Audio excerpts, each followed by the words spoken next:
ابن مقفع.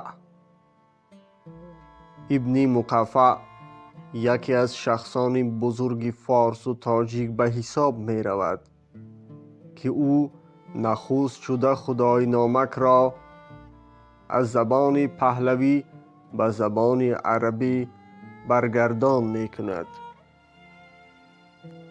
وی تقریباً سال 724 میلادی در شهر فیروزآباد امروزه در ایران چشم به عالم هستی گشوده است. پدرش دادبی مذهب زردشتی داشت.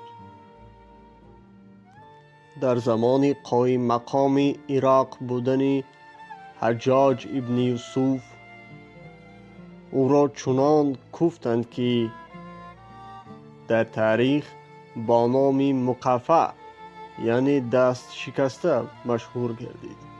البته ما پدری عبدالله ابن مقفع را در نظر داریم. دادبی و یا دادگوش است. ابن مقفع در فارس زیسته در نزد پدر دانشمندش پهلوی را از خود کرد. سپس به بصره عراق رفته زبان عربی را با پهلوهای نازک خود از بر می کند. وی بهترین داننده زبان پهلوی و عربی شده در نهایت به دربار امویان راه می یابد. سال 750 پس از برهم خوردن حاکمیت امویان، عباسیان او را پذیرفتند و در همین شهر یعنی در شهر بصره او دین اسلام را پذیرفت.